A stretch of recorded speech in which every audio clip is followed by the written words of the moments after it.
नमस्कार दोस्तों, मैं उत्सव कुमार आप सभी का आपके अपने YouTube चैनल उत्सव मैथ्स में स्वागत करता हूं। आज की वीडियो में फिर से आप सभी स्टूडेंट के लिए RRB NTPC graduate level CBT 2 जिसका एग्जामिनेशन 13 अक्टूबर को फर्स्ट शिफ्ट और सेकेंड शिफ्ट टोटल 2 शिफ्टों में हुआ था, जिसमें हमने पहले शिफ्ट का फुल पेपर का सॉल्यूशन करा दिए है। आज हम लोग सेकेंड शिफ्ट का फुल पेपर का सॉल्यूशन देखने वाले। ये सारे के सारे प्रश्न RRB NTPC graduate level CBT 2 examination में पूछे गए। टोटल 2 शिफ्टों में एग्जामिनेशन हुआ था। जो पहले शिफ्ट का सॉल्यूशन नहीं देखे वो जाकर देख सकते। फुल पेपर का सॉल्यूशन कराया गया, उसका लिंक इस वीडियो के डिस्क्रिप्शन में दे दिया गया है। ठीक है, देखिए मैंने आपको इस चैनल में अभी तक क्या क्या कराया है। आरआरबी एनटीपीसी ग्रेजुएट लेवल का एग्जामिनेशन जो 5 से 24 जून 2025 के बीच में हुआ था, उसके हर एक शिफ्टों का मैंने फुल पेपर का सॉल्यूशन कराया। जो नहीं देखे वो जाकर देख सकते हैं। आरआरबी एनटीपीसी अंडर ग्रेजुएट का भी सॉल्यूशन चल ही रहा है। आरआरबी एलपी का सीबीटी 1 सीबीटी 2 दोनों का फुल पेपर का सॉल्यूशन कराया। उसी तरीके से आरआरबी जेई का फुल पेपर का सॉल्यूशन कराया। टेक्नीशियन ग्रेड 3 का फुल पेपर का सॉल्यूशन कराया। सबका सेपरेट प्लेलिस्ट बना दिया गया है, इसी चैनल पर आप जाकर देख सकते हैं। आइए हम लोग समय को ना बर्बाद करते हुए अपनी इस क्लासेस को शुरू करते हैं। पीडीएफ चाहिए तो आप हमारे टेलीग्राम ग्रुप में जुड़ सकते हैं, उसका भी लिंक इस वीडियो के डिस्क्रिप्शन में दे रखा है। सबसे पहला क्वेश्चन, भारत को देश कृषि जलवायु संबंधी क्षेत्रों में विभाजित किया गया है, तो 15 ऑप्शन नंबर 2। देखिए ये वीडियो उन सभी स्टूडेंट के लिए बेहद ही इंपॉर्टेंट होने वाला है जिनका आने वाले अपकमिंग डेट में या तो ग्रुप डी का एग्जामिनेशन हो। आप देख सकते हैं आरआरबी एनटीपीसी ग्रेजुएट लेवल का फॉर्म भराना भी शुरू हो चुका है, तो उनके लिए भी यह वीडियो बेहद ही इंपॉर्टेंट है जो उसका फॉर्म भरने वाले हैं। दूसरा, कोई दुकानदार है किसी पंखे का मूल्य क्रय मूल्य से 50% अधिक अंकित करता है। तो मान लेते हैं कि एक पंखे का क्रय मूल्य 100, अंकित मूल्य 50 अधिक किया, तो एमपी कितना हो गया 150, सीपी कितना है 100। अब कहता है उसके अंकित मूल्य पर 10% की छूट दिया। एमआरपी सर 150 है, उस पर 10% का छूट दिया, तो 150 है, 150 पे 10% का छूट मतलब 15 रुपये का, सॉरी 15 यूनिट है ना, तो 15 यूनिट का क्या गया छूट। तो 150 में 15 का छूट दिए तो बेचे कितना पे 135 यूनिट पे। अब कह रहा है का उसको 56 रुपये का लाभ होता है। 100 का सामान था 135 में बेचे, तो यहाँ पर लाभ कितने का हुआ 35 यूनिट का। यहाँ पर लाभ हुआ 35 यूनिट, एक्चुअली में हो रहा है 56 रुपये का। अब ये 7 से कटा 5 बार में और ये 7 से 56 कटा 8 बार में, 5 यूनिट का वैल्यू 8 रुपया। पूछ रहा पंखे का अंकित मूल्य, तो पंखे का अंकित मूल्य कितना 150, तो 5 यूनिट का वैल्यू 150, तो 150 यूनिट का वैल्यू, तो 5 से 150 जाने में 30 गुना करेंगे, तो 8 में भी कितना गुना करेंगे 30, तो जब हम 8 में 30 गुना करेंगे तो हो गया 240 रुपया, मतलब उस पंखे का अंकित मूल्य 240, ऑप्शन नंबर 2।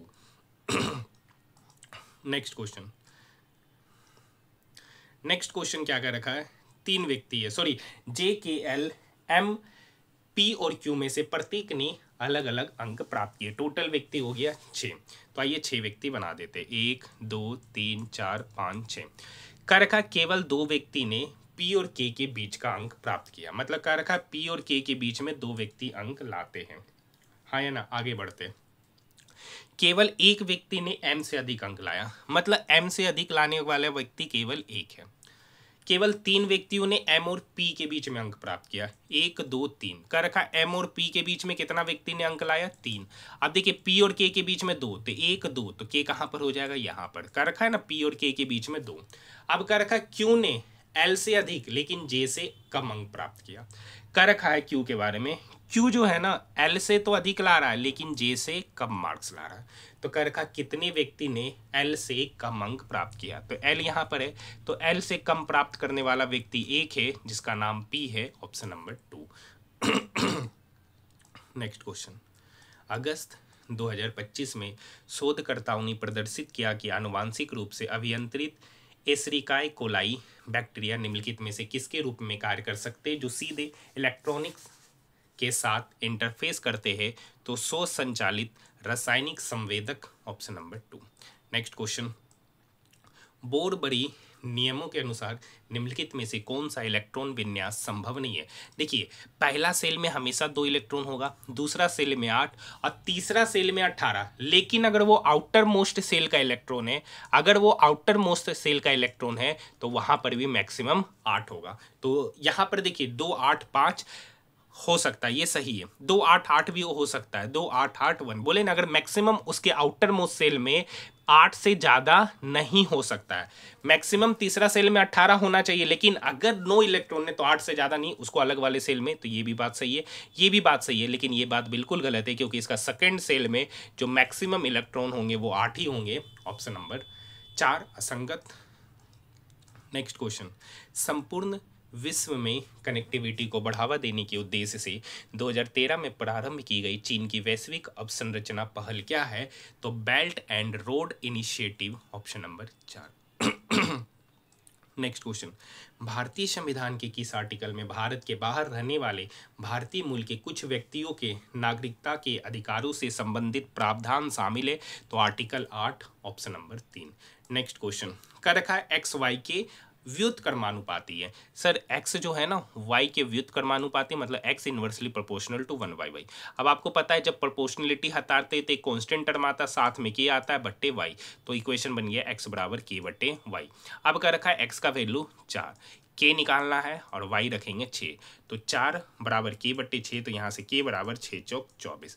अब क्या रखा y का मान 32 रखते, तो यहाँ पे 32 रखते, ठीक है, और k कितना निकल गया 24। तो x का मान पूछा, 8 चौक 32, 8 तिया 24, तो x का मान निकल के आएगा 3/4। ऑप्शन की बात करेंगे, ऑप्शन नंबर 3, हाँ या ना। देखिए नेक्स्ट क्वेश्चन है, भारतीय राष्ट्रीय कांग्रेस ने नरमपंथी पक्ष के प्रति झुकाव रखने वाले नेता रास बिहारी घोष ने कांग्रेस के किन 2 अधिवेशन की अध्यक्षता की थी? तो सूरत अधिवेशन 1907 और मद्रास 1908। देखिए क्वेश्चन नंबर 10 रीजनिंग का आसान क्वेश्चन होता, बोर्ड मास रूल पे बनने वाला, जैसे बोल रहा है वैसे करते जाइए, साइन कन्वर्जन। ये क्वेश्चन मैं नहीं कराता था। नेक्स्ट क्वेश्चन है, एक अर्धगोले का संपूर्ण पृष्ठीय क्षेत्रफल दे रखा। आपको पता होना चाहिए अर्धगोले का जो संपूर्ण पृष्ठीय क्षेत्रफल होता है वो होता है 3πr², और इसी का वैल्यू यहाँ पर 155 है। पाई का वैल्यू बोल रहा है 22/7, तो 3 गुना 22/7 गुना r² इज इक्वल टू 155। तो यहाँ से r² क्या होगा? तो r² बराबर हो जाएगा 155 गुना 7। अब देखिए 3 गुना 22 66। अब 155 को 7 से गुना करेंगे तो 1085/66। आपसे त्रिज्या पूछा, ये r² का वैल्यू होता है, r क्या होगा? तो स्क्वायर रूट अंडर 1085/66, क्योंकि ये स्क्वायर इक्वल के इधर आके square root, option number 2। Next question देखिए, ये एक बेहतरीन क्वेश्चन है, ठीक है। क्वेश्चन नंबर 12 एक बेहतरीन है और आसान क्वेश्चन है। क्वेश्चन क्या कर रखा है? LMNO एक चक्रीय चतुर्भुज है। तो आइए सबसे पहले एक चक्रीय चतुर्भुज बना देते हैं। अब यहाँ पे क्या रखा है? LMNO एक चक्रीय चतुर्भुज है, ठीक है, जिसमें एंगल M102 है। L और N की स्पर्श रेखाएं बिंदु P पर मिलती है, तो LPN का मान क्या होगा? तो आइए सबसे पहले एक चक्रीय चतुर्भुज बनाते हैं। देखिए चक्रीय चतुर्भुज किसको कहते हैं? तो चक्रीय चतुर्भुज इसको कहते हैं जिसके आमने सामने का कोण 180 हो। आमने सामने का कोण 180 के बराबर होता है। तो यहाँ पर इसका सबसे पहले नामकरण कर देते हैं। आइए, ये हो गया L, ये हो गया M, और ये हो गया N, और ये हो गया O। कह रखा है L और N स्पर्श रेखा बिंदु P पर मिलती है। L और M स्पर्श रेखा बिंदु P पर मिलती है। इसको थोड़ा इधर ही बनाना चाहिए था, ठीक है, यहाँ पे बनाते। तो ऐसे मान लीजिए वो ऐसे ही मिल रहा है, ठीक है, इसकी स्पर्श रेखा बिंदु P पर मिल रहा है, हाँ या ना। अब एक बात है, एंगल M102 है, ये वाला एंगल कितना है? 102। अब बताइए ये 102 है, तो इसका सेंटर यहाँ कहीं होगा, तो सेंटर यहाँ कहीं होगा। तो अब इस सेंटर से इसकी दूरी, इसको थोड़ा और इधर ही बना देना चाहिए, बना ही देते, नहीं तो सही से इमेजिनेशन नहीं होगा।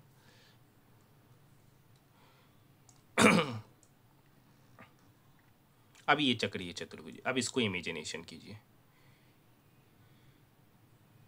इसको भी थोड़ा और उधर करते हैं, मिटा ही देते हैं, थोड़ा अच्छे से समझिएगा, ठीक है। अच्छा क्वेश्चन है।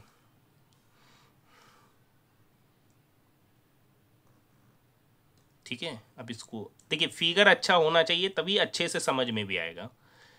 ये ऐसे बना देते चक्रीय चतुर्भुज, ठीक है। अब समझिए, इसका नाम दे देते L, ये हो गया M, ये हो गया N, और ये हो गया O। का रखा है L और N से स्पर्श रेखा खींचा गया है कि ये स्पर्श रेखा है और एक ये स्पर्श रेखा। अब देखिए क्लियर बन गया ना। तो एल एम में एन से एक स्पर्श रेखा बिंदु पी पर मिलता है। अब आगे की कहानी करते हैं। देखिए ये एंगल है 102 डिग्री। देखिए वृत्त का सेंटर होगा, ये इसका आर्क कहलाएगा, मतलब ये इसका जीवा कहलाएगा। तो वृत्त के जीवा द्वारा यहाँ पर सेंटर पे कितना कोण बनाता है, अगर ये 102 है, ठीक है, तो यहाँ पर कितना बनेगा, तो आपको पता है ये 102 है। चक्रीय चतुर्भुज अगर ये 102 है तो ये कितना होगा 180 माइनस 102, क्योंकि चक्रीय चतुर्भुज में आमने सामने का कोण 180 होता है।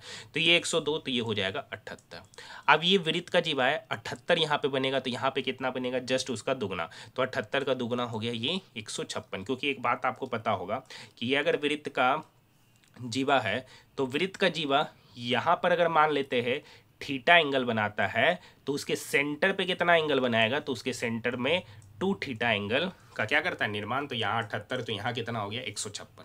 अब एक बात और पता है कि यहाँ 156, तो यहाँ कितना, तो देखिए यहाँ पर भी एंगल बनता है 90, यहाँ भी एंगल बनता है 90, और एल इसका नाम ओ दे देते हैं। तो NOLP एक चतुर्भुज बन रहा है, ये 90 + 90 180, तो ये वाला कितना होगा 180 - 156 यानी 24 डिग्री। यही आपसे पूछा LPN मतलब ये वाला angle 24 degree. Option number 2, option number 2। Next question, यदि किसी आयु पिरामिड का आधार विस्तृत है और वह तीव्रता से ऊपर की ओर सुंडाकार होता जाता है, तो यह क्या दर्शाता है, वर्धमान जनसंख्या। Option number 3। नेक्स्ट क्वेश्चन, इस क्वेश्चन में देखते क्या पैटर्न है। देखिए 4 4 12 60 420। अब देखिए 60 से 420 गया तो 4 गुना किए, 12 से 60 किया तो 5 गुना किए, 4 से 12 गया तो 3 गुना किए, सॉरी 60 से 420 गया तो 7 गुना किए, और 4 से 4 गया तो 1। तो देखिए 1 फिर 3 फिर 5 फिर 7 ओड नंबर में, तो अगली बार 9। तो 420 में 9 गुना करेंगे तो 9 चौक 36, 9 दूनी 18, 180। तो 3600 + 180 तो हो जाएगा 3780। Option number 3। नेक्स्ट क्वेश्चन, निम्नलिखित में से किसने कण्व वंश की नींव रखी, तो Vasudev. Option number 2। Next question की ओर बढ़ रहे, एक बेईमान दुकानदार अपने माल उसके लागत मूल्य पर बेचने का दावा करता है, हालांकि वह जिस बाट का प्रयोग करता है उसका बाट मूल वजन से 37% कम है। तो बोले जो कम वजन है ना, कम वजन है, ठीक है, उसको यहाँ पर लिखेंगे। तो मान लेते हैं 100 यूनिट उसका वजन है, तो उससे 37% कम तोला, तो तोला कितना 63 यूनिट। तोला कितना 63 यूनिट। मतलब आप समझिए 63 की चीज़ को 100 पर बेच दिए तो कितने का प्रॉफिट लिए सर, 37 का प्रॉफिट लिए, कितने पर 63 पर, तो 100 पर कितना, तो यहाँ पर हो जाएगा 3700/63, क्योंकि 37 × 100 3700/63, हाँ या ना। अब देखिए यहाँ पर एग्जैक्ट जाएंगे ना, यूनिट डिजिट, तो ऊपर में यूनिट डिजिट पे 0 है, देखिए किसका आएगा, तो 3 × 0 0 0 + 6 6, इसका यूनिट डिजिट 6, ये ऑप्शन गया। 3 × 9 9 6 15, इसका यूनिट डिजिट में 5, ये भी ऑप्शन गया। 4 × 12 12 6 18, इसका यूनिट डिजिट पे 8, ये भी ऑप्शन गया। 8 × 24 4 4 + 6 0, तो इसका यूनिट डिजिट पे 0, एक ही ऑप्शन है, ऑप्शन नंबर 4। नेक्स्ट क्वेश्चन का रखा है, किसी धनराशि पर 8% वार्षिक दर से 3 वर्ष का साधारण ब्याज और उसी धनराशि पे 6% वार्षिक दर से 3 वर्ष का साधारण ब्याज 360 रुपये अधिक है। तो मान लेते प्रिंसिपल 100 है, तो 8% की दर से 3 साल का ब्याज 24 यूनिट, 6% की दर से 3 साल का ब्याज 18 यूनिट। अब का रखा साधारण ब्याज उससे 360 रुपये अधिक है, तो इस दोनों का डिफरेंस कितना हो गया 6 यूनिट। एक्चुअली में डिफरेंस यहाँ पर 360 रुपये का, तो 6 यूनिट का वैल्यू 360, तो 1 यूनिट का वैल्यू 60 रुपया, तो 100 यूनिट का वैल्यू, तो 1 यूनिट का वैल्यू 60, तो 100 यूनिट का वैल्यू 60 × 100 मतलब 6000 रुपया प्रिंसिपल हो जाएगा, option number first. Next question, NITI Aayog की वार्षिक रिपोर्ट 2014-15 में प्रकाशित 2011-12 के आंकड़ों के अनुसार निम्नलिखित राज्यों में से किस राज्य में गरीबी रेखा से नीचे रहने वाली व्यक्तियों का प्रतिशत सर्वाधिक है, तो Chhattisgarh, option number first. Next question,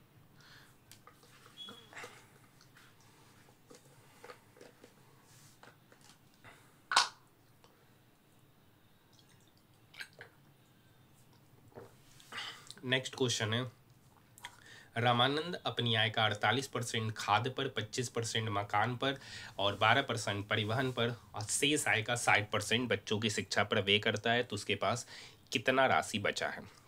देखिए 48% खाद्य पर, 48% खाद्य पर, 25% मकान पर और 12% परिवहन पर। टोटल कितना खर्च किया? तो 48 12 60 प्लस 25 मतलब 100 में 85 यूनिट खर्च कर दिया। तो बचा कितना? 15 यूनिट। अब उस 15 यूनिट में 60% शिक्षा पर खर्च किया तो बचा कितना? अगर 60% 15 यूनिट पे खर्च ही कर दिया तो बचा 40 यूनिट। तो 15 का 40%, 15 का 40%, 20 दूनी 40, 20 पंचे 100, ये 5, इस 15 को 3 बार में तो 3 गुना 2 मतलब 6% उसका वैल्यू हो जाएगा ऑप्शन नंबर 4। ऐसे ऑर्डरली कर लेंगे। 15 चौक 60, 600/100 मतलब 6% डायरेक्टली। हाँ या ना? नेक्स्ट क्वेश्चन देखिए, जीके के क्वेश्चन को स्किप कर रहे, ठीक है, मैथ और रीजनिंग के पूरे प्रश्नों का सॉल्यूशन करा देते। नेक्स्ट क्वेश्चन देखिए, एक निश्चित कूट में लायन टाइगर केट को इतना, केट डॉग हॉर्स को इतना, डॉग लायन रेट को इतना में कूटबद्ध किया है तो उस कूटबद्ध में टाइगर के लिए कौन सा रूप आएगा? तो आइए देखिए, टाइगर यहाँ पर है तो यहाँ पर है, ठीक है। अब देखिए यहाँ लायन है और लायन कहाँ पर मिल रहा है? यहाँ पर। तो इस दोनों में लायन वर्ड कॉमन है। DZPHST, यहाँ पर PH है, उसके लिए कूट वर्ड है PH। केट, केट के लिए यहाँ पर देखिए, यहाँ पर मिल रहा है केट, यहाँ भी है केट, उसके लिए कूट वर्ड देखते हैं DH DZ और ST। यहाँ पर देखिए ST कॉमन है। तो लायन के लिए हो गया PH, केट के लिए हो गया ST, तो टाइगर के लिए बच गया DZ। टाइगर का पूछा जा रहा है ऑप्शन नंबर 4। नेक्स्ट क्वेश्चन देखिए, यहाँ पर क्या है? 3 का आंसर असंगत है। 3 का मतलब सॉरी 3 में सिमिलरिटी है और 1 में सिमिलरिटी नहीं है। जो सिमिलर नहीं होगा वही इस क्वेश्चन का उत्तर होगा। आइए पैटर्न समझते हैं। I से Q, IJKLMNOPQ 8वां पोजीशन। S से I, देखिए S से I होगा नहीं, इधर से इधर जाना पड़ेगा, तो ठीक है ये उल्टा जा रहा है। L से T, MNOPQRST 8वां पोजीशन। अब सब जा रहा है लेफ्ट टू राइट, ये भी देखिए लेफ्ट टू राइट जा रहा है, लेकिन ये राइट टू लेफ्ट जा रहा है, तो यही असंगत है ऑप्शन नंबर 2। ऐसे भी देख सकते हैं। नेक्स्ट क्वेश्चन देखिए, 8 सेंटीमीटर त्रिज्या और 15 सेंटीमीटर ऊंचाई वाले एक लंबवृत्तीय शंकु का संपूर्ण पृष्ठीय क्षेत्रफल पूछा जा रहा है। अब देखिए सर, शंकु का संपूर्ण पृष्ठीय क्षेत्रफल होता है πr × r + l। हाँ है ना? अब देखिए शंकु ऐसा होता है, ठीक है सर, इसको बोलते R, इसको बोलते H और इसको बोलते L।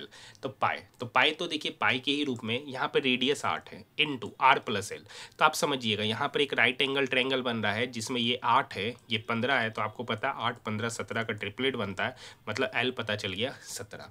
तो इनटू R 8 + 17, हाँ है ना? तो यहाँ पर हो गया पाई × 8, 17 + 8 हो गया 25, तो 25 × 8 200, 200 पाई इसका उत्तर ऑप्शन नंबर 3। नेक्स्ट क्वेश्चन देखिए, क्वेश्चन क्या कर रखा है?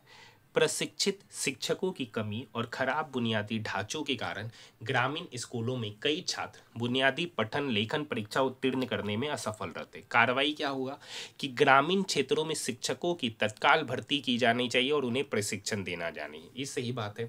दूसरा है, गुणवत्ता बनाए रखने के लिए परीक्षा में असफल होने वाले सभी छात्रों को स्कूल से निष्कासित कर दिया जाना चाहिए। अगर कोई व्यक्ति असफल हो रहा है तो उसको स्कूल से निष्कासित नहीं किया जाना चाहिए, बल्कि उसके प्रति और मेहनत किया जाना चाहिए ताकि उस बच्चे के अंदर क्या हो सके? सुधार हो सके। तो दूसरा निष्कर्ष बिल्कुल गलत है, एक ही सही है, ऑप्शन नंबर निष्कर्ष 1 ऑप्शन नंबर 3। अब देखिएगा सर, यहाँ 4/2, यहाँ 4, ये 2 इस 4 को 2 बार में, यहाँ भी ये 2 इस 4 को 2 बार में, तो 2x² + 2x², तो 4x² प्लस में, तो ये दोनों ऑप्शन तो गया। हाँ है ना? आगे की ओर बढ़ रहे हैं। यहाँ देखिए +4x है, यहाँ -7x, तो हो जाएगा -3x। अब बताइए इस दोनों में -3x एक ही ऑप्शन है, ऑप्शन नंबर 2। 3 तो है भी नहीं। देखिए नेक्स्ट क्वेश्चन की ओर बढ़ रहे हैं। देखिए जीके का क्वेश्चन इसलिए छोड़ रहे हैं ना, क्योंकि सर्दी खांसी होने की वजह से बोलने में दिक्कत हो रहा है, इसी वजह से जीके के क्वेश्चन को क्या कर रहे हैं?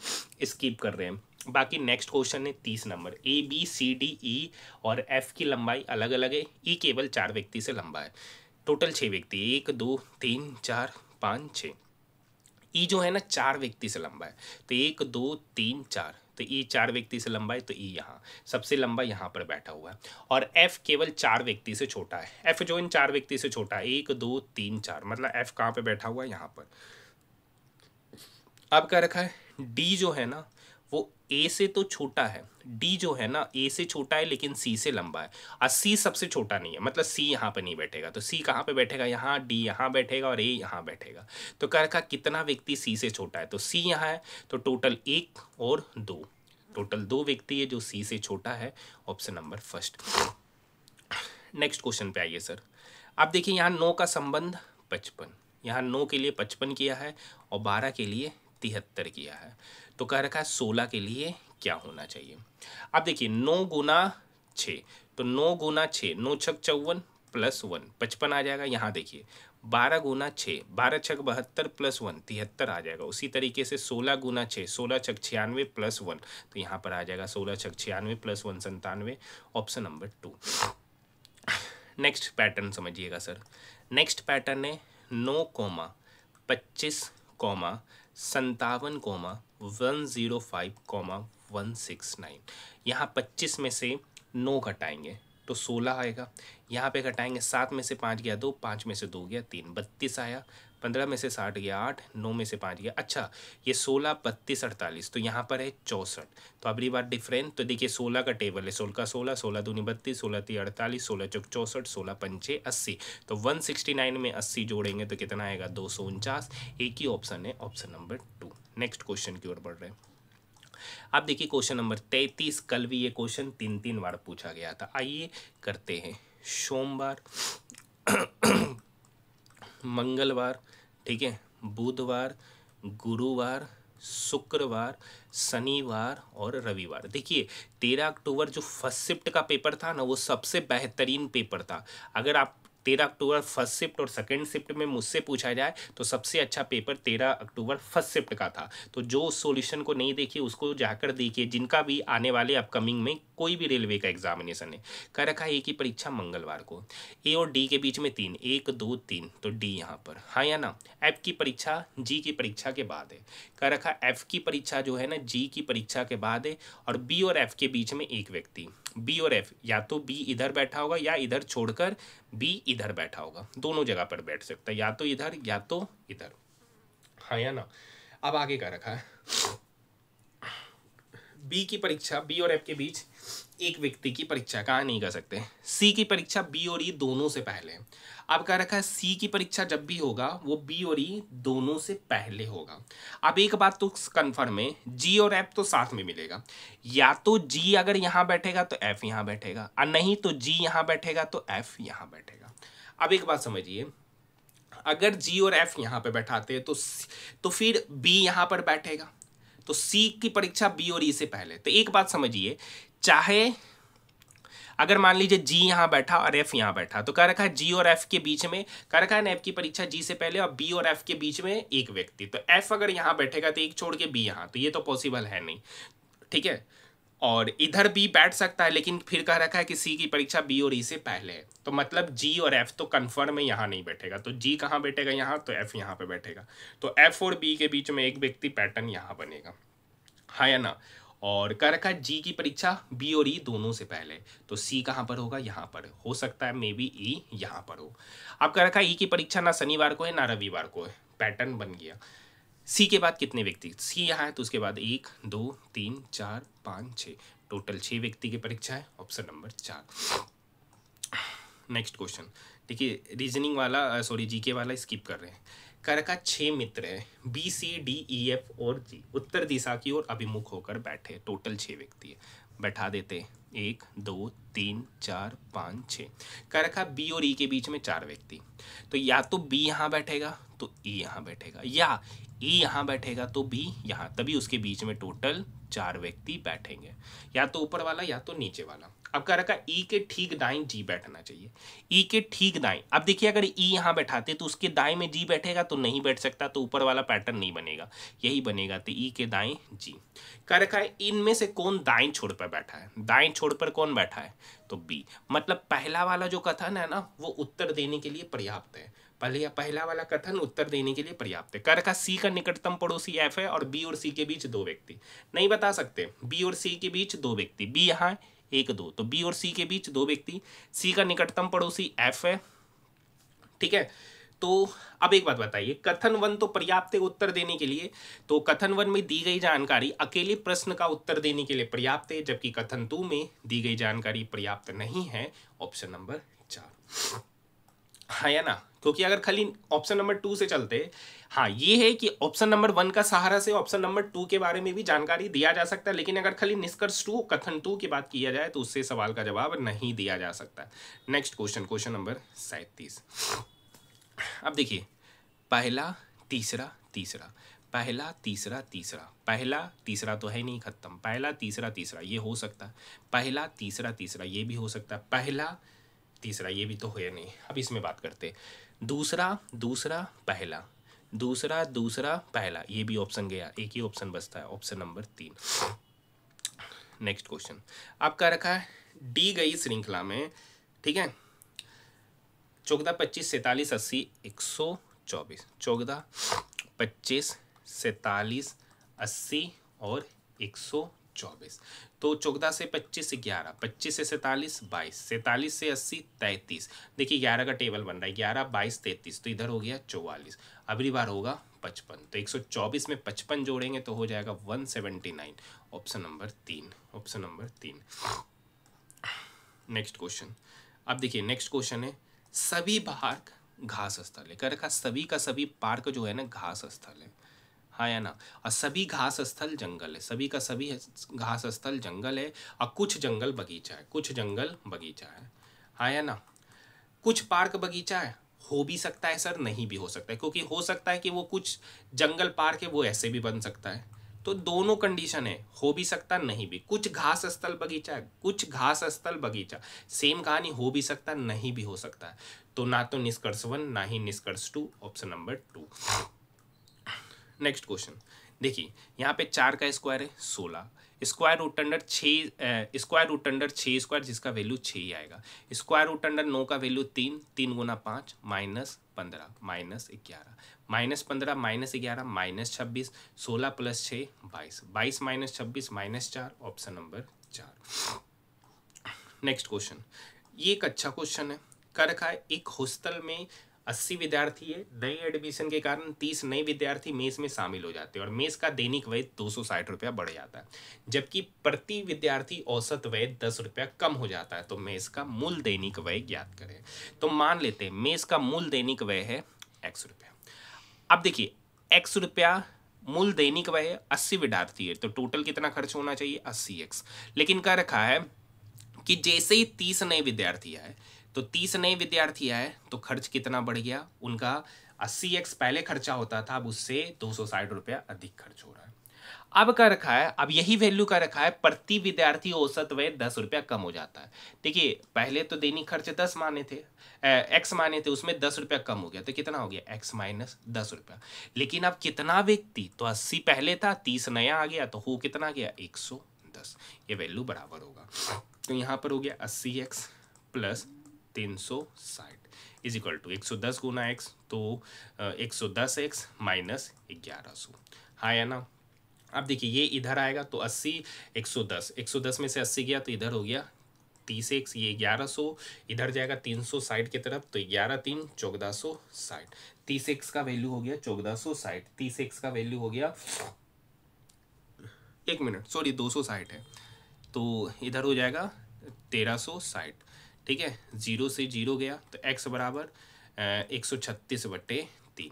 लेकिन पूछ रहा है मेस का मूल दैनिक व्यय, मूल दैनिक व्यय, तो मूल दैनिक व्यय कितना है, 80 विद्यार्थी है और एक दिन का खर्च 100 रुपया है, तो एक विद्यार्थी का एक दिन का खर्च 100 रुपया है, तो 80 विद्यार्थी का खर्च 80x, x का वैल्यू 136/3, तो 80x का वैल्यू पूछ रहा है, तो 80 गुना 136/3, हाँ या ना? तो 80 को 136 से गुना कीजिएगा, 0 8 6 48 का 8, बाकी 4 8 3 24, 4 28 का 8, बाकी 2 8 2 10, 10,880/3, 3 3 9 1, 3 6 18, 3 दूनी 6 2 0 3 6 18, 3626 रुपया पॉइंट, इसी तरीके से जाएगा 2 0 3 6 18, 3626.66, ये ऑप्शन एक ही के नियरेस्ट है, ऑप्शन नंबर 3, क्योंकि पूछ रहा है निकटतम दहाई तक बताना है, तो ऑप्शन नंबर 3। नेक्स्ट क्वेश्चन का रखा निम्नलिखित में से कौन सी संख्या 93।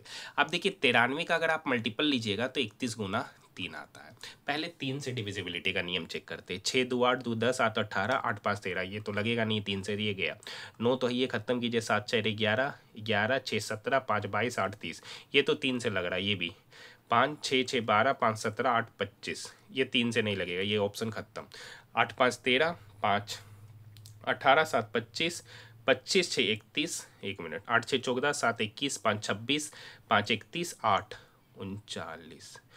हाँ 39 3 से लग रहा है, तो या तो उत्तर 1 होगा या तो उत्तर 3 होगा। अब इस दोनों में आपको 31 से डिवाइड करके देखना है, तो आप पहले वाले को ही डिवाइड कीजिएगा तो आपको पता चलेगा कि यही होता हुआ नजर आ रहा है। पहले तो 2 ऑप्शन छट जाएगा, हाँ या ना।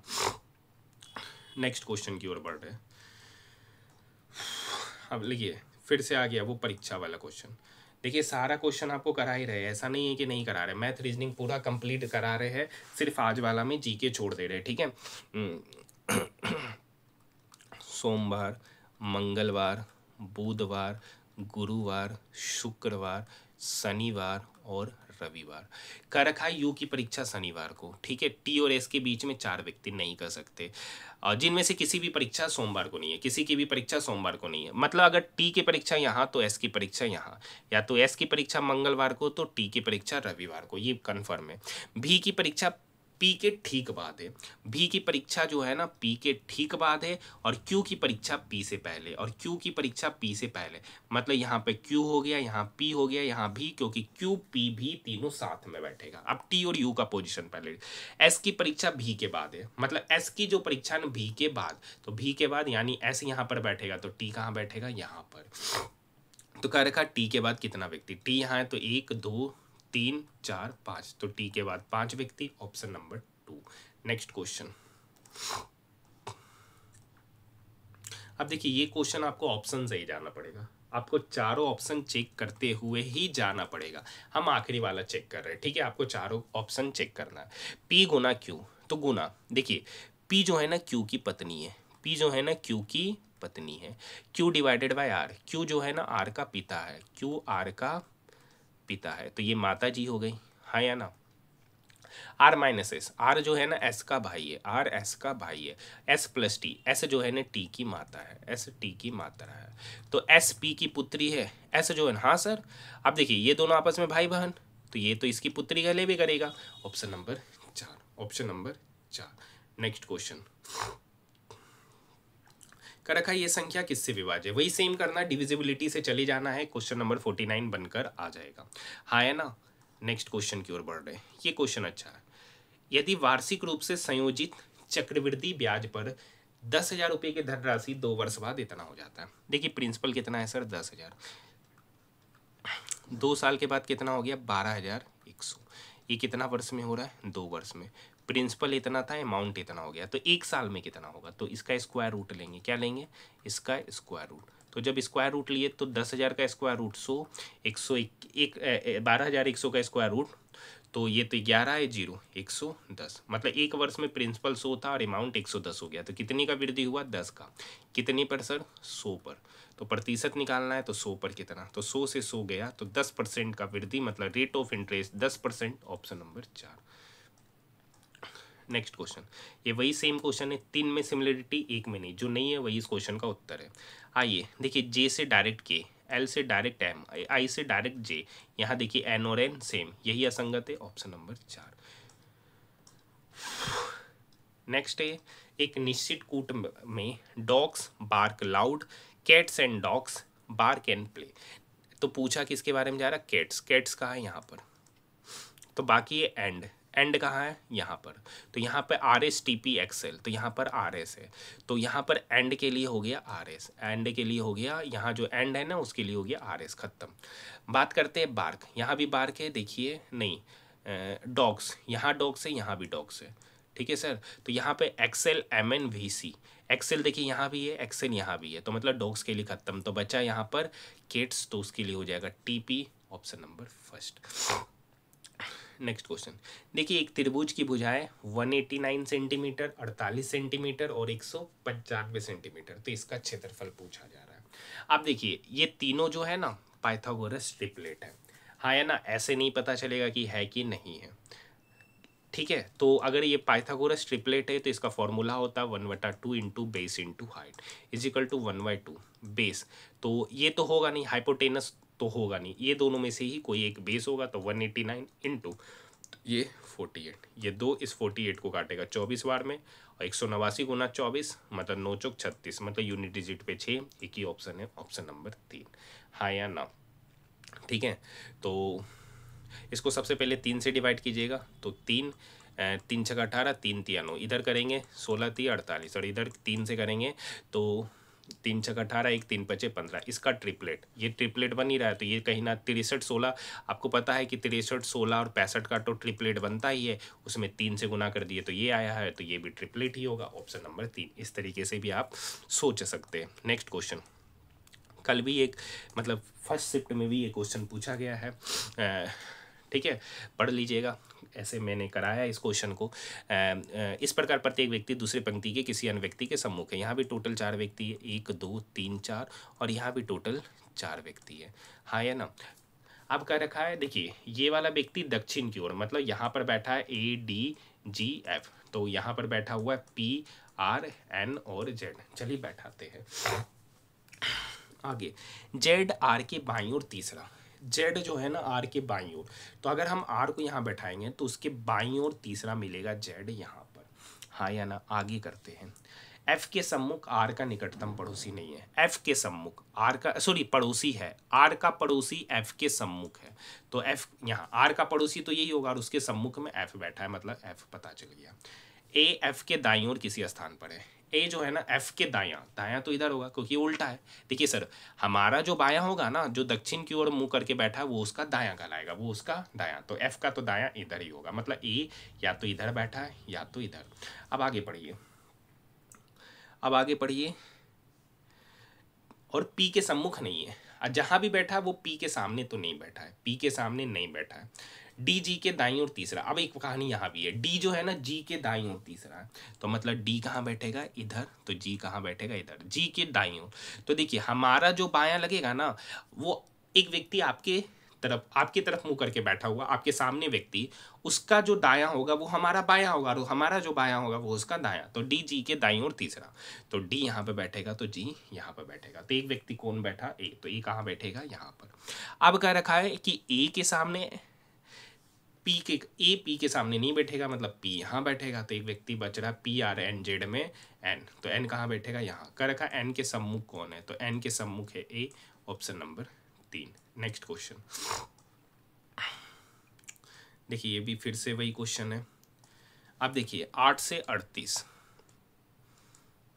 11 से 53, क्या पैटर्न है। 8 से अगर 38 आते हैं, हाँ ठीक है, देखिए 8 गुना 5, 8 पंचे 40, और उसमें से 2 घटाएंगे तो 38। उसी तरीके से 11 गुना 5 55, 55 में 2 घटाएंगे तो 53, मतलब उसका 5 गुना में 2 घटाना है। यहाँ देखिए 14 गुना 5 70, 70 में 2 घटाएंगे 68, आ ही गया, option number first. Next question देखिए, एक नाव धारा की दिशा में 25 किलोमीटर पर आवर की चाल से जाता है। तो देखिए आपको पता है शांत जल में नाव की चाल को x बोलते हैं और धारा की चाल को y। अब देखिए एक नाव धारा की दिशा में जाता है, तो धारा की दिशा में जाता है तो x प्लस वाई हो गया 25, धारा के विपरीत दिशा में गया तो x माइनस वाई हो गया 15। तो कह रखा धारा की चाल मतलब y निकालना है, तो y निकालना है तो 25 में से 15 गया 10, अब 2 से डिवाइड कर देंगे तो 10/2 मतलब 5 km per hour, option number 2। Next question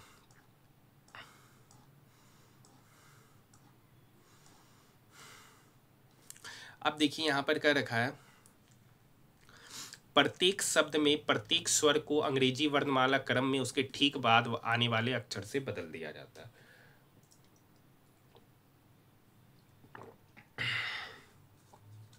question का रखा, प्रत्येक शब्द में प्रत्येक स्वर को उसके बाद वाले अक्षर से और प्रत्येक व्यंजन को उसके पहले वाले अक्षर से बदल दिया जाता है। तो जी है, जी क्या है सर, व्यंजन, तो व्यंजन को पहले, तो जी के पहले आता है एफ, ओ वोवेल है तो बाद, ओ के बाद आता है पी, टी कॉन्सोनेंट है तो उसके पहले आता है एस, तो एफ पी एस। उसी तरीके से यहाँ पर करेंगे तो एच कॉन्सोनेंट, उसके पहले जी, ई वोवेल, ई के बाद एफ, आर, आर के पहले आता है क्यू। इसी तरीके से डब्लू, डब्लू के पहले भी, ए के बाद बी और आर के पहले आ जाएगा क्यू। इसी तरीके से एफ कॉन्सोनेंट, उसके पहले हो जाएगा ई, आई के बाद आएगा जे और टी के पहले हो जाएगा एस। तो कह रखा है इस प्रकार निर्मित कितने अक्षर में कोई स्वर नहीं है, मतलब कोई वोवेल नहीं है। तो यहाँ देखिए वोवेल नहीं है, यहाँ भी देखिए वोवेल नहीं है, यहाँ भी देखिए वोवेल नहीं है, लेकिन यहाँ पे वोवेल है, तो ये नहीं होगा। तो कह रखा कितना ऐसा अक्षर समूह है जिसमें वोवेल नहीं है, तो 1 2 3, option number first. Next question कह रखा है संख्या है 5, 155 और 83। इसका क्या लेना है? एलसीएम। अब देखिए 5 तो हो भी करेगा सर, 155 तो 5 और 155 में 5 तो है, 5 5 10 और 1 11 83। तो कुछ नहीं करना है, 155 और 83 का मल्टीपल, 155 और 83 का क्या होगा मल्टीपल, वही इसका क्या होगा एलसीएम का लाएगा। तो कुछ नहीं करना है, 155 को 83 से क्या कर लेना है, गुना कर लेना है। क्या एक बात बताइए, इतना नंबर गुना करेंगे नहीं, डिजिटल सम लगाइए।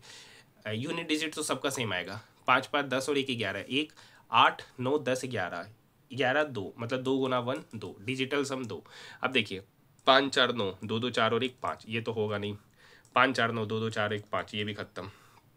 अब देखिए 8 और 1 9, 6 2 8 5, एक मिनट कुछ गड़बड़ कर दिया क्या, 5 5 10 और 1, सॉरी 5 5 10 और 1 11, 11 मतलब डिजिटल सम 2, 2 गुना 2 मतलब 4, 2 गुना 2 मतलब 4। तो यहाँ पर देखिए यहाँ भी 5 है, यहाँ भी 5 है, तो ये दोनों गया। यहाँ देखिए 8 और 1 9 खत्म, 6 2 8 5 13, 13 का डिजिटल सम 4, तो यही हो जाएगा। अब देखिए यहाँ भी डिजिट सेम है 1 2 8 6 5, तो यहाँ भी डिजिटल सम वही 4 आएगा। तो उससे बढ़िया क्या है, 155 को 83 से गुना ही कर दीजिए, 155 को 83 से गुना कर दीजिए, क्योंकि यहाँ पर भी सेम नंबर है, यहाँ भी सेम डिजिट का यूज करके नंबर को बनाया गया, तो डिजिटल सम तो वही आएगा। उससे बढ़िया है कि 155 को 83 से गुना कर दीजिए, तो आंसर आ जाएगा। नेक्स्ट क्वेश्चन है, कह रखा है किसी मान में पहले 10% का वृद्धि फिर 20% का वृद्धि, तो निवल प्रतिशत वृद्धि पूछ रहा है। तो देखिए सक्सेसिव पूछ रहा है, तो आपको पता है x plus Y plus X Y बटे 100, तो 10 प्लस 20 30, 20 गुना 10 200, 200 बटे 100 मतलब 2, तो 30 प्लस 2 मतलब 32, ऑप्शन नंबर 3। Next question. अब देखिए क्वेश्चन नंबर 68 नहीं कराएंगे, कल दो बार ये क्वेश्चन पूछा गया था, मतलब 13 अक्टूबर फर्स्ट शिफ्ट का जो सॉल्यूशन कराया उसमें दो बार ये क्वेश्चन पूछा गया था। वहां पे मैंने दोनों क्वेश्चन को कराया और डिटेल में कराया, तो आप उस वीडियो को जाकर देखिए, क्योंकि 100% आपके लिए कारगर साबित होने वाला है। तो जो नहीं देखे वो जाकर देख सकते, प्लेलिस्ट करते उस वीडियो का लिंक इस वीडियो के डिस्क्रिप्शन में डाल दिया गया है, तो आप लोग जाइए और उसका पूरा अनुभव उठाइए। सबसे अच्छा पेपर वही था, इससे लाख गुना अच्छा पेपर था पहला शिफ्ट का। एक दुकान किसी उत्पाद पर 10%, 15% और 20% की 3 क्रमिक छूट देता है, वह एकल समतुल्य छूट प्रतिशत ज्ञात कीजिए जिससे अंतिम मूल्य छूट प्राप्त हो। अब बताइए, ये तो एक अच्छा और आसान क्वेश्चन है। तो सबसे पहले क्या करते हैं, 10% और 20% का छूट दिया, तो -10 -20, तो इधर हो गया -30 प्लस 2, तो -30 प्लस 2 हो गया -28।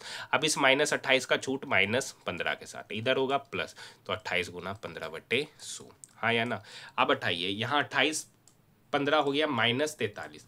अब देखिए 28 गुना 15, तो आपको पता है 15 का टेबल पढ़ लेंगे, तो 15 अठी 120 0 12 15 दूनी 30 और 12 420 बट्टे 100 मतलब 4.20, -43 में 4.20 गया तो हो जाएगा 38.8, -38.8 मतलब डिस्काउंट दे रहा है, तो 38.8, option number 2, option number 2। Next question successive ही लेना था। अब देखिए आसान सा बच्चा वाला क्वेश्चन है, आप खुद कर सकते हैं। नेक्स्ट क्वेश्चन है, कोई व्यक्ति 3 km बराबर की चाल से किसी निश्चित दूरी को 13 घंटे में तय करता है और 6 की स्पीड से कुछ अधिक दूरी को 15 घंटे में तय करता है। तय की गई संपूर्ण दूरी का एवरेज स्पीड बराबर होता है total distance upon total time. Total distance बात करते हैं, देखिए 3 की स्पीड से 13 घंटा गया तो कितना चला, 13 गुना 3 मतलब 39 किलोमीटर।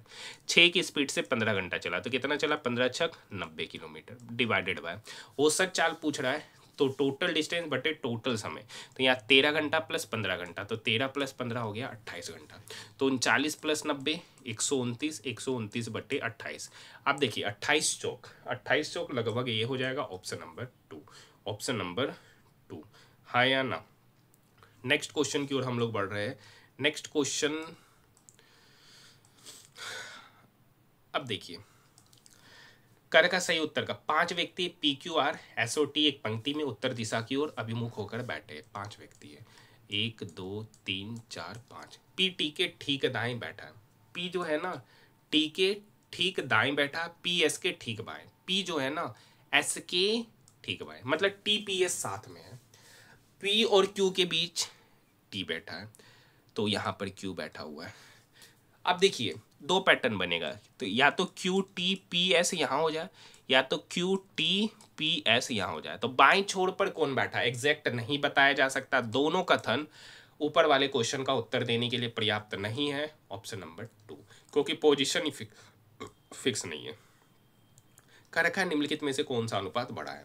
अब देखिए 22/61, तो 22/61 तो ये कहीं ना कहीं 22 44 66, ये लगभग 3 गुने के बराबर है। 43 से 76, तो 43 दूनी होता है 86, तो ये लगभग कहीं ना कहीं 2 गुने से हल्का सा कम है, 2 गुने से हल्का सा कम है, ये 3 गुने से कम है हल्का सा। 38/51, ठीक है, तो 38/51 मतलब दुगना तो एकदम नहीं है, दुगना जाने के लिए 76 जाना पड़ेगा, तो मतलब ये कहीं ना कहीं 1.5 गुना के लगभग है, ये कहीं ना कहीं 1.5 गुना के लगभग है। और 30 से 74 अगर हम बात करेंगे तो ये 2 गुना से ज़्यादा है, ये 2 गुना से ज़्यादा है। ऐसे ही ऑरली बात कर रहे, लगभग में बात कर रहे, क्योंकि देखिए 17 दूनी 34, 17 तिया 51, 2/3 लगभग 0.66, इसीलिए बोल रहे हैं। तो यहाँ पे बताइए, अब एक बात बताइए 1/2 और 1/3, तो जिसका डिनोमिनेटर छोटा वो नंबर क्या होता है बड़ा। तो यहाँ पे डिनोमिनेटर किसका छोटा है, इसी का है, तो मतलब यही वाला नंबर बड़ा होता हुआ नजर आएगा। बाकी अगर आपको एग्जैक्ट वैल्यू निकालना है तो आप कैलकुलेट करके निकाल सकते हैं, हाँ या ना, बाकी ओरली ऐसे ही सोचा जाता है। नेक्स्ट क्वेश्चन, हाँ ये एक अच्छा क्वेश्चन है, साइंस का क्वेश्चन है जो कि पहले शिफ्ट में नहीं पूछा गया था। इस क्वेश्चन को कैसे बनाएंगे, आसान क्वेश्चन है सर। एक अवतल लेंस की फोकस दूरी 20 है। अब आपको पता होगा अवतल लेंस की जो फोकस दूरी होती है वो ऋणात्मक होती है, यानी f का वैल्यू -20। अब एक बिंब को लेंस के सामने इस प्रकार रखा जाता है कि वह बिंब की दिशा में लेंस से 10 सेंटीमीटर की दूरी पर आभासी प्रतिबिंब बनाता है। आभासी प्रतिबिंब मतलब माइनस, और ये बिंब बना रहा है मतलब प्रतिबिंब, मतलब भी हो गया -10। तो लेंस द्वारा उत्पन्न आवर्धन मतलब m के बारे में मैग्निफिकेशन आपसे पूछा जा रहा है। आपको पता है लेंस का मैग्निफिकेशन का फॉर्मूला होता है m = v/u। अब बताइए v दे रखा है, u निकालना है, तो लेंस का फॉर्मूला होता है, आपको एक बात पता होगा 1/f बराबर होता है 1/v - 1/u।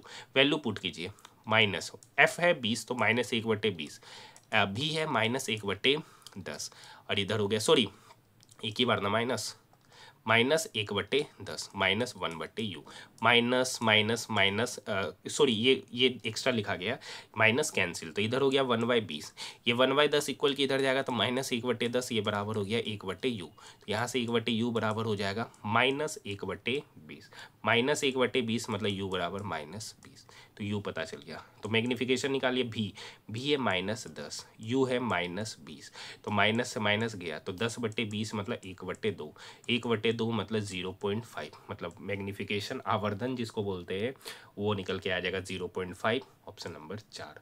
Next question BODMAS rule पे बनने वाला आसान क्वेश्चन है, आप इसे खुद भी करके आसानी से बना सकते हैं। नेक्स्ट क्वेश्चन, अब देखिए ये क्वेश्चन RPF SI कांस्टेबल में बहुत बार पूछा गया था। ऑप्शन से चलते हैं। अब देखिए m के डायरेक्ट बाद n, तो j के डायरेक्ट बाद k, u के डायरेक्ट बाद v, तो r के डायरेक्ट बाद s, r के डायरेक्ट बाद s, तो o के डायरेक्ट बाद p। पहला ही ऑप्शन सही होता हुआ नजर आ रहा है, एक पैटर्न बनता हुआ नजर आ रहा है, ठीक है। अब देखिए k के बाद l छोड़कर m, m के बाद डायरेक्ट n, m के बाद n छोड़कर o के बाद डायरेक्ट p, तो p के बाद q डायरेक्ट आ गया, ये तो ऑप्शन खत्म। o के बाद p छोड़कर q और q के बाद r, ये होगा। o के बाद p छोड़कर q, q के बाद r, ये भी होगा। p के बाद डायरेक्ट q आ गया, तो ये ऑप्शन खत्म, ये दोनों में। आगे देखिए h के बाद I के बाद P, J K L M N O P, 7वां पोजीशन, तो M से T, M N O P Q R S T, ये 7वां पोजीशन है, और U भी ये 9वां पोजीशन है, तो ये नहीं हो जाएगा, ऑप्शन नंबर 2 ही सही होता हुआ नजर आ रहा है। कह रखा है ऐसी कितनी संख्या है कितनी संख्या है जिनके पहले प्रतीक और बाद में अक्षर है। तो प्रतीक संख्या अक्षर, देखिए प्रतीक संख्या अक्षर, यहाँ पर प्रतीक संख्या अक्षर और कहीं नहीं है, टोटल एक जगह, ऑप्शन नंबर 2। नेक्स्ट क्वेश्चन देखिए, पहला शिफ्ट का हमने पूरा का पूरा कंप्लीट पेपर का सॉल्यूशन करा है, जो नहीं देखे वो जाकर देखिए। ठीक है। इस शिफ्ट में खाली जीके के क्वेश्चन स्किप करें, बाकी जितना भी शिफ्टों का मैंने क्वेश्चन कराया है हर जगह पूरे के पूरे कंप्लीट पेपर का ही सॉल्यूशन कराया है, हाँ या ना। टोटल 8 व्यक्ति है। अब वो वर्गाकार बैठा हुआ 1 2 3 4 5 6 7 8, कल भी पूछा गया था। अब कह रखा उनमें से कुछ मेज के कोने पे बैठे हुए और कुछ मेज के कोरों के बीच। कोरा के बीच मतलब, कोरा मतलब साइड के बीच में। ई बी के बाएं से तीसरा, ई किसी भी कोर के बीच में नहीं है, मतलब ई किसी भी कोर पर, कोर मतलब बीच पे नहीं बैठा है तो वो कहीं ना कहीं किनारे पे बैठा है, तो बैठा देते। ई कहाँ बैठा, यहाँ पर। अब आगे का रखा ई बी के बाएं से तीसरे स्थान पे। ई जो है ना बी के बाएं से, तो एक 1 2 3, तो बी कहाँ बैठेगा, यहाँ पर, क्योंकि देखिए बायां इधर होगा और दायां इधर होगा। ये दायां है और ये बायां है, ये दायां है, हाँ या ना। आगे अब एफ बी के दाएं से दूसरे स्थान, एफ जो है ना बी के दाएं से दूसरे स्थान, तो बी यहाँ है तो बी का दायां 1 2, तो मतलब एफ यहाँ पे बैठेगा, एफ बी के दाएं से दूसरे स्थान पर। आगे डी बी का निकटतम पड़ोसी जी है, डी और बी, तो देखिए यहाँ पे डी बैठेगा तभी डी और बी का पड़ोसी जी, तो यहाँ तो एफ है तो यहाँ पे बैठेगा डी, तो जी बैठेगा यहाँ पर। डी और बी दोनों का निकटतम पड़ोसी जी। एच एफ के ठीक बाएं पड़ोस में बैठा है, हाँ एच जो है ना एफ के ठीक बाएं, एफ यहाँ पर है तो एफ के ठीक बाएं, तो बाएं तो इधर हो जाएगा, तो एच कहाँ बैठेगा, यहाँ पर। आगे सी किसी भी कोने पर नहीं है, मतलब सी यहाँ पर नहीं है, तो सी कहाँ है, यहाँ, तो एक पर्सन कौन बचा, ए, तो ए कहाँ, यहाँ। कर रखा डी के बायां, तो बायां तो इधर ही हो गया सर, तो डी के बाएं से गिनेंगे तो डी और ए, डी यहाँ है ए यहाँ है, तो उसके बीच में टोटल 2 व्यक्ति, सी और E, total 2, option number 2। Next question. अब देखिए ये कल भी क्वेश्चन आया था, मतलब पहला शिफ्ट में भी आया था। क्वेश्चन क्या है, शुद्ध घी का मूल्य 86 रुपया पर केजी है। एक बेईमान दुकानदार 43 रुपया पर केजी वाला वनस्पति तेल इस घी में मिला देता है, जिसकी वजह से वह उस मिश्रण को 80 रुपया पर केजी की दर से बेचता है और उस पर 60% का लाभ कमाता है। अब देखिए 60% का फ्रैक्शन वैल्यू हो गया 3/5, लाभ कमाया मतलब 5 का चीज को कितने पे बेचा, 3, प्रॉफिट मतलब 8 पे बेचा, और 8 यूनिट का वैल्यू यहाँ पर 80 रुपया पर केजी, तो 1 यूनिट का वैल्यू हो गया 10 रुपया पर केजी, तो 5 यूनिट का वैल्यू 10 गुना 5 मतलब 50 रुपया पर केजी उस वस्तु का क्या हो गया, सीपी। मतलब अब समझिए किस अनुपात में मिला है, तो 43 का चीज एलिगेशन लगाए, 43 का चीज तो 50 में से 43 गया 7 यूनिट, और 86 में से 50 गया तो 36 यूनिट, तो इस दोनों का रेशियो मतलब 7:36 के अनुपात में इसको मिलाए, तो उसका कॉस्ट प्राइस बन गया 50 रुपया पर केजी, लेकिन बेच दिया 80 रुपया पर केजी पे, तो 60% का लाभ हो रहा था, ऑप्शन नंबर 3। नेक्स्ट क्वेश्चन, हाँ ये है, जब सबसे छोटी धनात्मक संख्याएं 12, 15 और 20 में से प्रत्येक से भाग देने पर शेषफल 5 बचता है, तो क्या करेंगे, पहले 12, 15, 20 का एलसीएम निकालेंगे। तो 12, 15, 20 का एलसीएम निकालेंगे, 20 180 15 180 निकल के आएगा, तो 12, 15, 20 का एलसीएम हो गया 180। अब क्या रखा है, इनमें से क्या रखा, वह सबसे छोटी धनात्मक संख्या बताइए जो 12, 15 और 20 में से प्रत्येक से भाग देने पर शेषफल 5 बचता। तो शेषफल 5 कब बचेगा, जब वो 5 अधिक होगा, मतलब नंबर क्या बनेगा 185। अब क्या रखा है कि मान लीजिए अब उसी नंबर को अगर हम 4 से भागा देते तो शेषफल क्या बचेगा, तो देखिए 4 चौक 16, 2 6 चौक 24, तो बचा कितना रिमाइंडर 1, रिमाइंडर कितना बचा 1, क्योंकि 5 में से 4 गया 1, तो रिमाइंडर बचेगा 1। अगर उसी संख्या को अगर हम 4 से भाग दे दे तो रिमाइंडर बचेगा 1, option number 4। Next question, next question है 10,000 के मूलधन पर अर्धवार्षिक रूप से संयोजित होने वाला 6% की वार्षिक दर से 1 वर्ष बाद देय मिश्र धन, मतलब आपसे अमाउंट पूछा जा रहा है। अब देखिए 6% सालाना रेट ऑफ इंटरेस्ट है, अर्धवार्षिक निकालना, अगर 6% सालाना है तो अर्धवार्षिक कितना होगा, 6 का आधा मतलब 3%, तो 1 साल में वो टोटल कितना बार ब्याज देगा, तो 1 साल में टोटल 2 बार ब्याज देगा, तो 2 बार का रेशियो बनेगा 2:1। 10,000 पर 3% की दर से ब्याज दिया 300 रुपया पहला बार, दूसरा बार देगा फिर 300 का 3% मतलब 9 रुपया, तो टोटल ब्याज कितना दिया, 300 गुना 2 600 प्लस 9 गुना 1 तो 600 प्लस 9 तो 609। 10,000 रुपया मूलधन था, 609 ब्याज दिया, तो अमाउंट कितना हो गया 10,609, ऑप्शन नंबर 4। नेक्स्ट क्वेश्चन, फिर वही सेम क्वेश्चन है, 3 में सिमिलरिटी 1 में नहीं, जो नहीं है वही इस क्वेश्चन का क्या कहलाएगा उत्तर। आप देखिए Q के डायरेक्ट बाद R, भी के डायरेक्ट बार डब्ल्यू, एन के डायरेक्ट बार ओ, और यहाँ डी डी सेम, यही असंगत है ऑप्शन नंबर 4।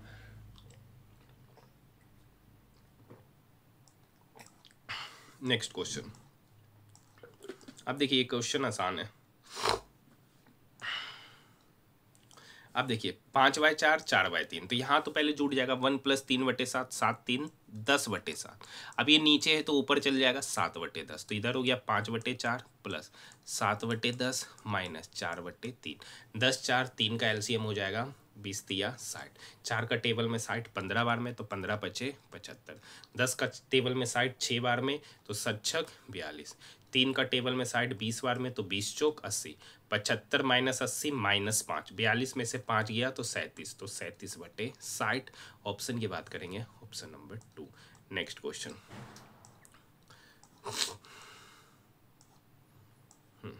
नेक्स्ट क्वेश्चन है 3 संख्याओं का माध्य 15 है और प्रत्येक संख्या में 2 जोड़ दिया तो नया माध्य क्या होगा, तो 15 में 2 जोड़ देंगे तो कितना होगा 17। अगर कहता कि प्रत्येक में 2 घटा दिया तो नया माध्य कितना होगा, तो 15 में से 2 घटा देते 13। कहता प्रत्येक में 2 गुना किए तो नया माध्य क्या होगा, तो 15 में 2 गुना करेंगे, जो बोलेगा वही डायरेक्ट हो जाता है। हाँ है ना, तो 98 का फर्स्ट। नेक्स्ट क्वेश्चन, कर रखा कोई भी नेल जो है ना कटर नहीं है और सभी कटर चाकू है। सभी का सभी कटर क्या है सर, चाकू नाइफ है।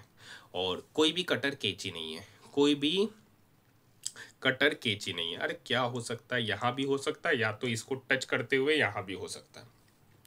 तो कोई भी कैंची चाकू नहीं है, नहीं कर सकते सर। कुछ नेल चाकू है, कैसे कह दे, हो भी सकता है नहीं भी हो सकता। तो दोनों निष्कर्ष में हो भी सकता है नहीं भी हो सकता, ना तो निष्कर्ष 1 ना ही निष्कर्ष 2, ऑप्शन नंबर 4।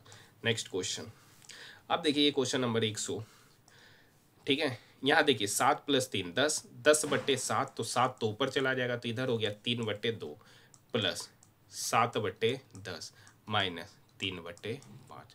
2 10 5 का एलसीएम 10। 2 का टेबल में 10 5 बार में तो 5 तिया 15। 10 का टेबल में 10 एक बार में तो 7 एकम 7।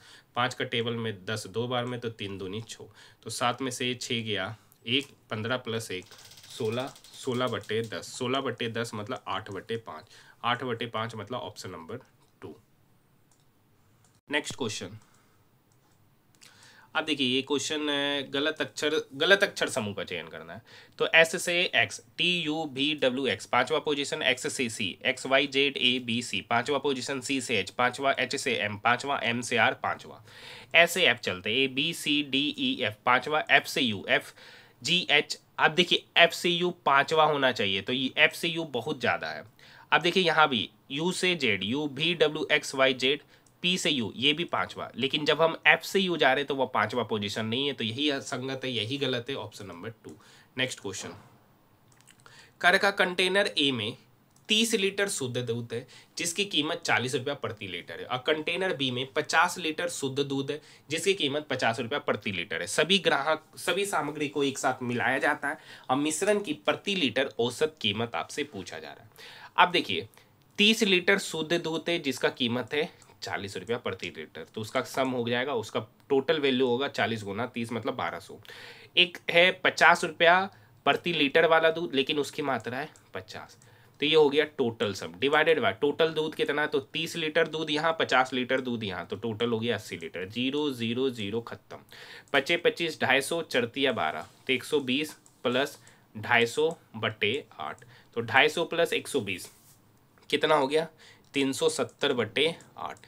पहले डिवाइड कर लेते, 8 चौक 32, 5 0 5 0 8 छक 48, 2 0 2 0 8 दूनी 16, 4 8 पंजे 40 मतलब 46.25 रुपया पर लीटर इसका औसत हो जा रहा है।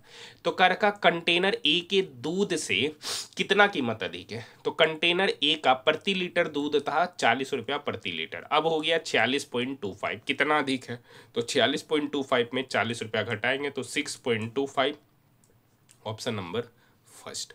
हाँ या ना। नेक्स्ट क्वेश्चन, कर का 6 8 10 और 12 का औसत, इससे आसान क्वेश्चन क्या पूछा जा सकता है, 12 8 20 10 30 6 36 टोटल 4 तो 36/4 मतलब option number 3 no. Next question, फिर वही है, कर रखा है एगो कोई गलत अक्षर है उसी का चयन करना है। अब देखिए इधर से इधर ओ पी क्यू छोड़ आर, तीसरा पोजीशन आर से यू, एस टी यू, तीसरा पोजीशन यू से एक्स, वी डब्ल्यू एक्स, तीसरा पोजीशन एक्स से ए, एक्स वाई जेड ए से डी, सही है। दूसरा से चलते, जी से जे, जी एच आई जे, जे के बाद के एल एम, एम के बाद एन ओ पी, पी के बाद क्यू आर एस, एस के बाद टी यू भी, ये भी सही है। इधर से चलते एन ओ छोड़ पी, पी के बाद क्यू आर एस, तो यहीं पे गड़बड़ है सर। अब देखिए y से b जाना है तो आप सबको मिटा देते, तीसरा वाला पोजीशन पे बात करते। y से b A B, Y sorry Z A B, तीसरा b से e सी डी ई, तीसरा e से h एफ जी एच, तीसरा h के बाद आई जे के, तो यहाँ पर k होना चाहिए जबकि p है, तो यही गलत है, ऑप्शन नंबर 3। अब देखिए क्वेश्चन नंबर 107 भी नहीं कराएंगे, क्यों नहीं कराएंगे, आपको पता है कि इस टाइप के क्वेश्चन 13 अक्टूबर फर्स्ट शिफ्ट में पूछा गया था, जिसका मैंने डिटेल में हर एक क्वेश्चन, चाहे वो मैथ के हो, जीके के हो या रीजनिंग के प्रश्न हो, सारे प्रश्नों का मैंने डिटेल में सॉल्यूशन कराया।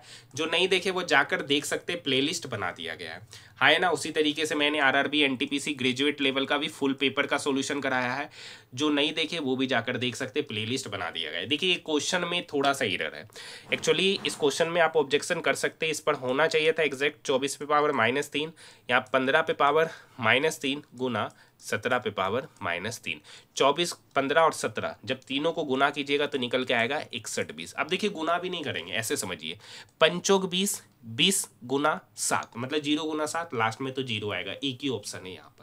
अब देखिए -3 आपको पता है होगा a to the power m into B to the power m, तो क्या हो जाता है ए बी पे पावर m, तो यहाँ पे सब पर पावर -3 है तो हो जाएगा उस पर पावर -3। एक बात और पता होगा कि a to the power -m ये बराबर हो जाता है 1/, a to the power m, तो यहाँ पर ये हो जाएगा 1/, 61 20 टू द पावर 3, तो 1/, 61 20 to the power 3, option number 3। Next question, अब देखिए क्वेश्चन नंबर 110। अब देखिए ये 4 का स्क्वायर, 4 का क्यूब को 4 बार में, ये 4, इस 8 को 2 बार में, ये 2, इस 2 पे पावर 4 को काटेगा 2 पे पावर 3, तो 2 पे पावर 3 मतलब 8, और 4 पे पावर 4, 4 चौक 16, 16 का स्क्वायर मतलब 256। अब 256 गुना 8, तो 8 छक 48 का 8, यूनिट डिजिट पे 8, एक ही ऑप्शन है, ऑप्शन नंबर 4। या दूसरे शब्दों में सोचा जाए, देखिए अगर कुछ भी गुना नहीं करे, कुछ भी गुना भागा नहीं करे, तो ये एक इवन नंबर, ये भी इवन, ये भी इवन, ये भी इवन, ये भी इवन, तो यहाँ पर ये तो कंप्लीटली इसको काट रहे थे इवन बाय इवन, तो इवन ही है, ऑप्शन नंबर, क्योंकि ये इसको काट ही देगा, ये इसको भी काट ही देगा, तो ऊपर में इवन का मल्टीप्लिकेशन और इवन का मल्टीप्लिकेशन इवन ही होगा, और तो कुछ होगा नहीं, ऑप्शन नंबर 4। फिर से आ गया एक अक्षर गलत है, उसका चयन करना है, तो अभी बता ही चुके, इसको सोचने का तरीका आप इसे खुद कर लीजिएगा, आसान क्वेश्चन है। नेक्स्ट क्वेश्चन है, पी और क्यू की आयु का अनुपात दे रखा 5:9। अब पी की आयु 25 वर्ष, ये तो पी है और ये क्यू है, मतलब पी की आयु 25, मतलब 5 यूनिट का वैल्यू 25, तो 1 यूनिट का वैल्यू 5, तो 9 यूनिट का वैल्यू कितना, तो 9 पंचे 45, तो कह रखा क्यू पी से कितना बड़ा है, तो क्यू 45 वर्ष, पी 25 वर्ष, तो कितना बड़ा है 20 वर्ष, कितना बड़ा है 20 वर्ष, ऑप्शन नंबर 3। नेक्स्ट क्वेश्चन है, वस्तु x और y के क्रय मूल्यों का अनुपात है 2:3। किसी व्यक्ति ने x वस्तु को बेचकर 43% का लाभ अर्जित किया और उसे वस्तु y को बेचकर 12% का हानि। तो मान लेते x और y है, जिनके CP का वैल्यू मान लेते x का 200 और y का 300, तो SP का इतना होगा। तो देखिए x को 43% लाभ पर, तो बेचे कितना पे 143, तो 200 का 143%, डबल जीरो से डबल जीरो जाएगा, तो 143 गुना 2 तो हो जाएगा 286 में बेचे। दूसरे पर 12% का हानि हुआ, तो बेचे कितना पे 88 पर, तो 300 का 88%, डबल जीरो से डबल जीरो जाएगा, 88 गुना 3, तो 88 गुना 3 हो गया 264। टोटल CP कितना है, तो 300 प्लस 200 मतलब 500। टोटल SP कितना है, 286 प्लस 264, तो यहाँ पर हो गया 550। तो 500 का चीज में खरीदे, 550 में बेचे, तो प्रॉफिट कितने का हुआ, 50 का, कितने पर 500 पर, तो 100 पर कितना, हाँ है ना, डबल जीरो से डबल जीरो गया, ये 5 इस 50 को 10 बार में, यानी 10% का लाभ, ऑप्शन नंबर 3। नेक्स्ट क्वेश्चन का रखा है, 8 kg द्रव्यमान की एक वस्तु भूमि से 7 मीटर ऊपर रखी गई है, तो इसकी ऊर्जा पूछ रहा है, मतलब पोटेंशियल एनर्जी, वस्तु को ऊपर रखा गया मतलब mgh, potential energy mgh, m है सर 8, g का मान 10 इंटू h है 7 मीटर, तो 10 8 80, 80 गुना 7 मतलब 560। अब चूंकि पोटेंशियल एनर्जी है तो उसका SI यूनिट जूल, तो 560 joule, option number 4। Next question. अब देखिए ये फर्स्ट शिफ्ट में भी क्वेश्चन पूछा गया था, क्वेश्चन करा चुके हैं। डायरेक्ट तरीका बताते हैं, एक बस डिपो से प्रत्येक 8 मिनट में बसें निकलती है और सीधी सड़क पर 24 की स्पीड से चलती है। समान सड़क पर डिपो की ओर जाते हुए एक यात्री को 6 मिनट के नियमित अंतराल पर बसें मिलती है, तो यात्री की चाल पूछा जा रहा है। अब देखिए सर 24 की स्पीड से निकलती है, तो यहाँ पे टाइम का डिफरेंस हो गया, 8 में से 6 गया 2, मतलब ये हो गया डिस्टेंस बराबर। यहाँ पर होगा तो मान लेंगे जो व्यक्ति जा रहा है उसकी स्पीड x है। अब वो कितने मिनट के, वो कितना मिनट, वो चला कितना मिनट है सर, तो 6 मिनट। तो ये 6 इस 24 को काटेगा 4 बार में, तो 4 गुना 2 मतलब 8, मतलब x का स्पीड होगा 8 km per hour. Option number 3 first shift में इसका डिटेल में सॉल्यूशन बताए। 119 का तो सॉल्यूशन नहीं कराते, लेकिन 120 एक अच्छा क्वेश्चन है और ये एक साइंस से पूछा गया प्रश्न है, हाँ है ना। तो इसका उत्तर किससे किससे हुआ है कमेंट सेक्शन में कमेंट जरूर कीजिएगा। ऐसे कह रखा है 40 kg भार है वाले पिंड को एक मेज पर बिंदु ए से बी तक क्षैतिज रूप से गतिमान किया, तो इस गति के दौरान गुरुत्वाकर्षण द्वारा किया गया कार्य, मतलब वर्क पूछा जा रहा है। अब आपको पता वर्क बराबर क्या होता है, force into displacement into cos theta, into cos theta. तो यहां पर इनके द्वारा जो किया गया कार्य होगा ना वो शून्य होगा। शून्य क्यों होगा, क्योंकि देखिए गुरुत्वाकर्षण बल ऊर्ध्वाधर नीचे की ओर कार्य करता है, जबकि पिंड जो है ना मेज पर क्षैतिज रूप से चलता है। तो जब गुरुत्वाकर्षण बल और पिंड क्षैतिज गति के बीच जो कोण बनाते हैं ना वो theta is equal to 90 degree का कोण बनाता है। कितना का कोण बनाता है, 90। तो यहाँ पर क्या हो जाएगा cos 90, और cos 90 का वैल्यू 0, तो 0 गुना समथिंग, 0 गुना समथिंग। तो इस केस में हमेशा वेट क्या आएगा 0, चाहे वैल्यू कुछ भी दे रखा है तो सॉरी वेट कहते हैं, मतलब कार्य क्या निकल के आएगा, वर्क 0 निकल के आएगा। Option number first. तो आज हमारा RRB NTPC graduate level CBT 2 का जो पेपर हुआ था 13 अक्टूबर सेकेंड शिफ्ट का, वो यहीं पर क्या होता है समाप्त होता है। आपको पता है कि हमने 13 अक्टूबर का फर्स्ट शिफ्ट का सारे प्रश्नों का, उसमें जीके के भी, रीजनिंग के भी और मैथ के सारे प्रश्नों का हमने डिटेल में सॉल्यूशन देखा है। जो नहीं देखे वो जाकर देख सकते, प्लेलिस्ट बना दिया गया।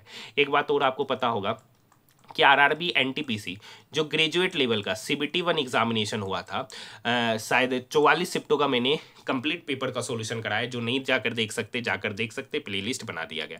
अंडर ग्रेजुएट का चल रहा है अभी, उसी के स्थान पर उसी का टाइमिंग में आज हम लोग RRB NTPC ग्रेजुएट लेवल का CBT 2 का पेपर लेके आए। इसके बाद हम लोग फिर से RRB NTPC under graduate CBT 1 का ही सॉल्यूशन को देखेंगे। उसी तरीके से हमने ALP का भी फुल पेपर का सॉल्यूशन कराया, RRB JEE का, टेक्नीशियन ग्रेड 3 का भी फुल पेपर का हमने सॉल्यूशन कराया है। जो नहीं देखे जाकर देख सकते, प्लेलिस्ट भी बना दिया गया। और इन सारे पेपर का मैंने जीके, रीजनिंग, मैथ सारे के सारे पेपर का सॉल्यूशन कराया है। जो नहीं देखे जाकर देख सकते, प्लेलिस्ट बना दिया गया। मिलते हैं नेक्स्ट वीडियो में।